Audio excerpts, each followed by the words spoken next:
નમસ્કાર સજ્જનો, સ્વાગત છે આપનું. તો સજ્જનો, કોમેન્ટમાં આવેલા મુદ્દા લઈએ ત્યાર પહેલા આજની ચર્ચા કરી લઈએ. તો ચર્ચાની સૌથી પહેલી કંપની છે મેદાંતા ગ્લોબલ હેલ્થ લિમિટેડના નામથી ઓળખાતી આ એક હોસ્પિટલ સેક્ટરની કંપની છે. ખાસ કરીને ઉત્તર પૂર્વીય રાજ્યો કંપનીનું કાર્યક્ષેત્ર છે. મલ્ટી સ્પેશિયાલિટી હોસ્પિટલો ચલાવે છે, જેમાં cardiology, cardiac science, orthopaedic, liver transplant તથા કિડની, યુરોલોજી જેવા વિષયમાં વિશેષતા છે.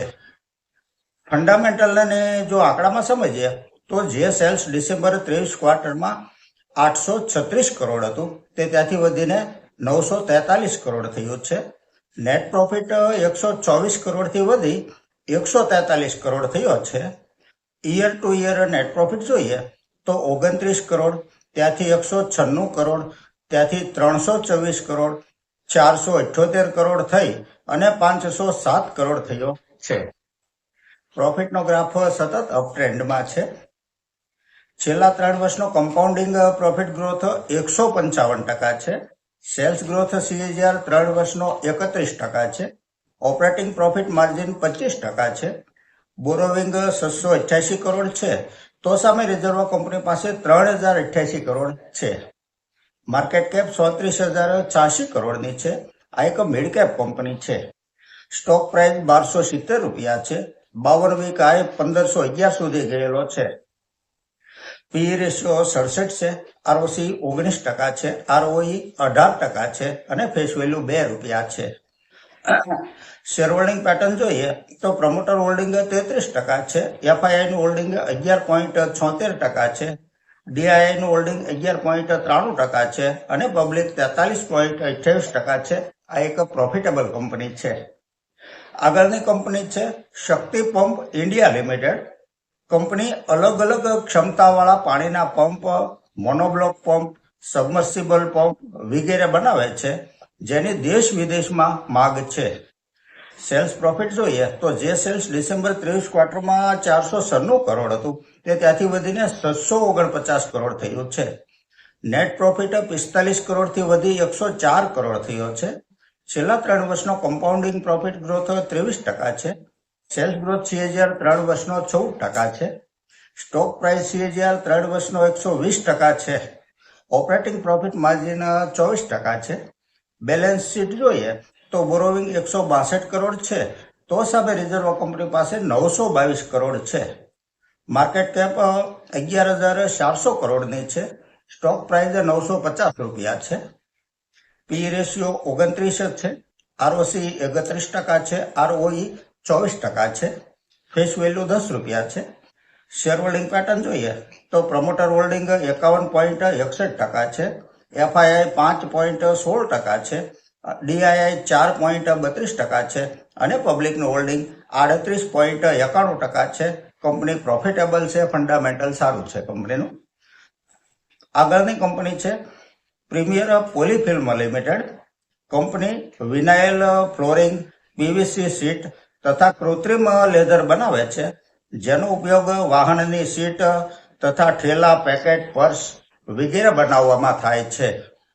સેલ્સ પ્રોફિટ જોઈએ તો જે સેલ્સ ડિસેમ્બર 23 ક્વાર્ટરમાં 60 કરોડ 97 લાખ હતું તે ત્યાંથી વધીને 61 કરોડ 87 લાખ થયું છે.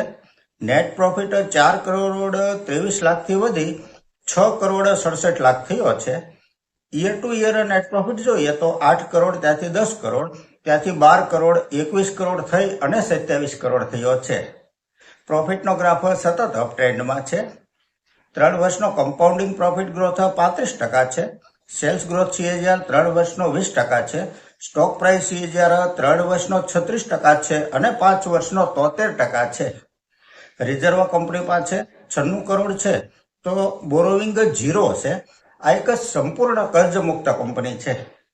માર્કેટ કેપ ફક્ત 675 કરોડની છે. આ એક માઇક્રો કેપ કંપની છે. સ્ટોક પ્રાઇસ 64 રૂપિયા છે. પી રેશિયો 25 છે. ROC 29% છે. ROE 24% છે અને ફેસ વેલ્યુ 1 રૂપિયો છે. કંપનીએ વીતેલા 10.5 વર્ષમાં શેર હોલ્ડરોને 2521% વળતર આપ્યું છે.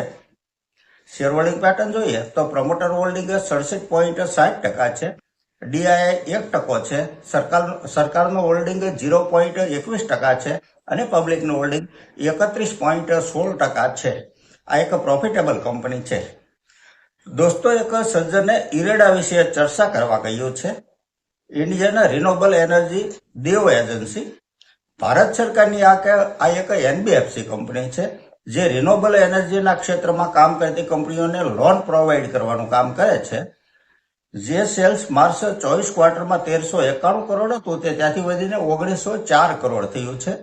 નેટ પ્રોફિટ 337 કરોડથી વધી 502 કરોડ થયો છે. Year to year net profit જોઈએ તો 343 કરોડ ત્યાંથી 637 કરોડ, ત્યાંથી 865 કરોડ, 1252 કરોડ થઈ અને 1699 કરોડ થયો છે. પ્રોફિટનો ગ્રાફ સતત અપ ટ્રેન્ડમાં છે. આ કંપનીનો 3 વર્ષનો કમ્પાઉન્ડિંગ પ્રોફિટ ગ્રોથ 39% છે. સેલ્સ ગ્રોથ CAGR 3 વર્ષનો 33% છે. માર્કેટ કેપ 47,609 કરોડની છે. પી રેશિયો 27 છે. ROC 9.5% છે. ROE 18% છે. ફેસ વેલ્યુ 10 રૂપિયા છે. પ્રમોટર હોલ્ડિંગ 75% છે. FII 2% છે. DII 0.5% છે અને પબ્લિકનું હોલ્ડિંગ 22.74% છે. આ એક પ્રોફિટેબલ કંપની છે. એક સજ્જનનો સવાલ છે વિનાઇલ કેમિકલ વિશે. તો ઘણા લાંબા સમયથી કેમિકલ સેક્ટર દબાયેલું હોવાથી આ કંપનીનું સેલ્સ પ્રોફિટ પણ દબાણ નીચે છે. આગળનો સવાલ છે એક સજ્જનનો સેમિકન્ડક્ટર બનાવતી કંપની વિશે કહ્યું છે. તો આમાં ખરેખર હકીકત એવી છે કે આપણા દેશમાં પદ્ધતિસરનું સેમિકન્ડક્ટરનું ઉત્પાદન ચાલુ થયું જ નથી હજુ.